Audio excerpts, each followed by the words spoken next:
σας, είμαι Κική. Στο σημερινό βίντεο θα μιλήσω ένα θέμα που είναι λίγο ευαίσθητο.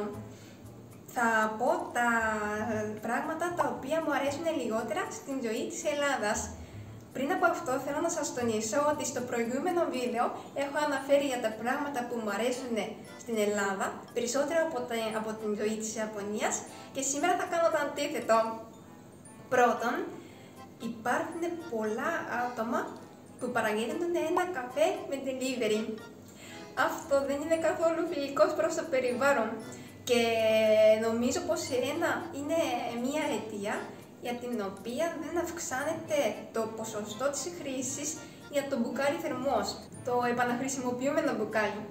Και επίσης, το να οδηγήσει κάποιος με καφέ στο χέρι είναι επικίνδυνο, για τον delivery μιλάω. Μπορεί να μην προσέξει είτε το καφέ είτε τα φανάρια.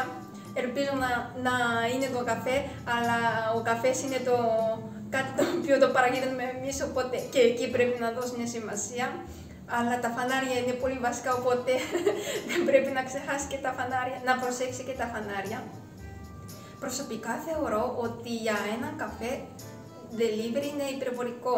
Θα μπορέσει ο καθένας να παίρνει 5 λεπτά να αφαιρέσουμε 5 λεπτά από την ζωή μας και να πάει να πάρει καφέ, και έτσι άμα το κάνει ο καθένας μας θα είναι πολύ φιλικό προς το περιβάλλον.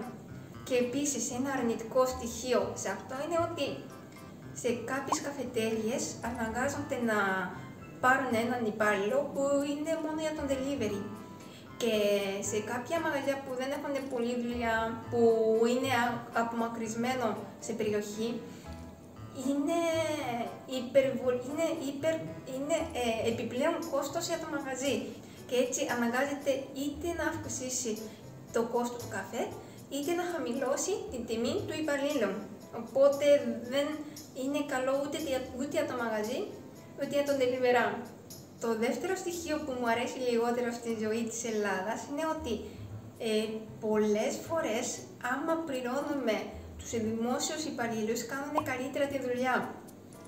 Αυτό συμβαίνουν σε πολλές δημόσιες δουλειές, ακόμα και στο νοσοκομείο, και είναι απίστευτο. Αν και ο μισθός της Ελλάδας είναι ήδη χαμηλό, υπάρχει και αυτή την αδικία. Είναι σαν να είναι όταν δεν έχει κάποιος αρκετά λεφτά να μην μπορεί να δέχεται την κατάλληλη δουλειά, την κατάλληλη υπηρεσία. Και όπως σας είπα, είναι μεγάλη αδικία για τον πολιτισμό. Το τρίτο στοιχείο που θεωρώ ότι μπορεί να βελτιωθεί είναι η κατάσταση των υπαλλήλων για σεζόν.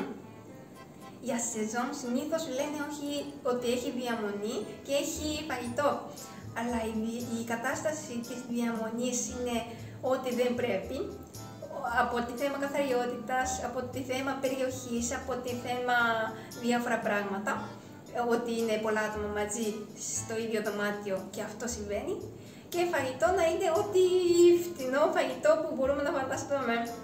Και έτσι δεν θεύονται τους υπαλλήλους και τους παίρνουν μόνο σαν τα χέρια που εργάζονται και όχι σαν άνθρωπο. Επιπλέον από αυτό μπορεί να μην έχει ρουπό, και αυτό είναι απίστευτο για μένα, και συν το αυτό να κάνουν τις δουλειές που δεν είναι οι δουλειές τους. Όταν κάποιος δουλεύει στο ρεσεψόν να πάει να κουβαλήσει τις τσάντες μέχρι το δωμάτιο, ή ο σερβιτόρος να πάει μέσα στην κουζίνα και να βοηθήσει την μαγειρική. Αυτό δεν πρέπει να συμβεί, γιατί είναι μια χώρα, η Ελλάδα, που ζει από τον τουρισμό. Άμα αυτοί οι υπάλληλοι που ασχολούνται με τον τουρισμό να μην βρίσκονται στην καλή κατάσταση, μπορεί να μην κάνουν καλή εντύπωση και στους τουρίστες, να μην κάνουν καλή εικόνα για την Ελλάδα, γιατί φαίνονται πιο κουρασμένοι ή μπορούν αυτό το άγχος και νεύρα που έχει από τη δουλειά να βγάζουν προς τους πελάτες, και σιγά σιγά πιστεύω πως προκαλεί θέμα. Το τέταρτο στοιχείο που μου αρέσει λιγότερο στην ζωή της Ελλάδας είναι ότι η ώρα του βραδινού είναι πολύ αργά.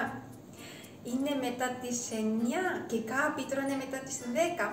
Βέβαια, είναι ανάλογα με τον άνθρωπο, ακόμα και στην Ιαπωνία. αλλά στην Ελλάδα έχει τάση να τρώνε αργά, αυτό θέλω να πω.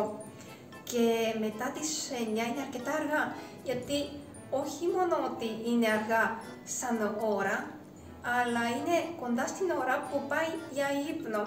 Και όπως ξέρετε πολύ καλά, δεν είναι καλό να φάει πριν κοιμηθούμε, αμέσως πριν κοιμηθούμε, δηλαδή λίγες ώρες πριν κοιμηθούμε.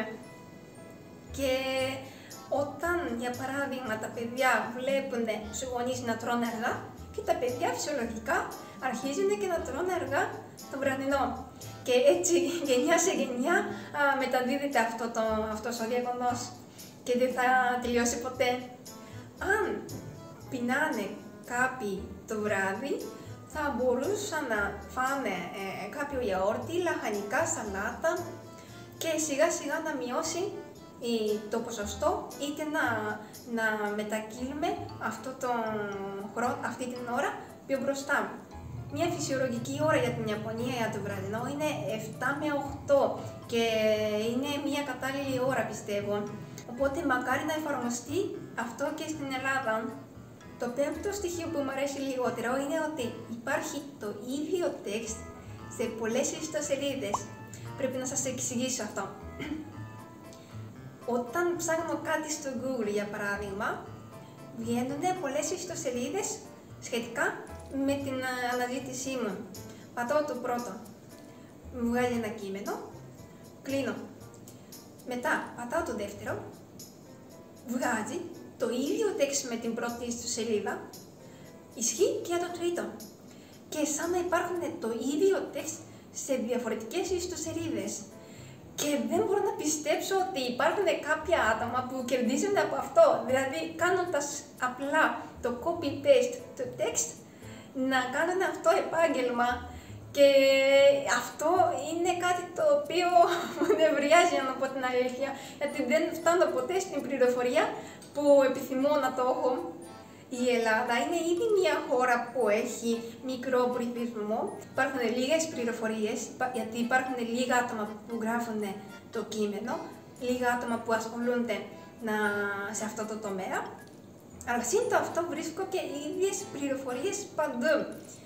Να φανταστείτε ότι στην Ιαπωνία όταν ψάχνω κάποια πράγματα υπάρχουν πολλές ιστοσελίδες από διάφορα συγγραφέα και μπορεί να πούν και διαφορετικά πράγματα, αλλά μαζεύοντας διάφορες και πληροφορίες από διάφορα άτομα μπορώ να συγκεντρώσω ένα κατακλείδι το δικό μου ή να βρω μια ισορροπία στην πληροφορία. Άμα όλες οι πληροφορίες είναι ίδιες και όχι μόνο πληροφορίες, το κάθε κόμμα και κάθε τελεία να είναι ίδια, πώς να καταλάβω άμα λέει σωστά ή άμα είναι ψέμα. Λοιπόν, αυτά είναι τα 5 πράγματα που μου αρέσουν λιγότερα στην ζωή της Ελλάδας παρά την Ιαπωνία, αλλά ελπίζω να μην το βλέπετε σαν το παράπονο μου, γιατί το λέω για την καλύτερη κατάσταση της Ελλάδας και απλά τα βρήκα ως ξένοι που ζω στην Ελλάδα. Αλλά όσοι με παρακολουθήσετε το κανάλι μου, ξέρετε ότι αγαπάω την Ελλάδα. Σας ευχαριστώ που παρακολουθήσατε μέχρι το τέλος. Φιλάκια!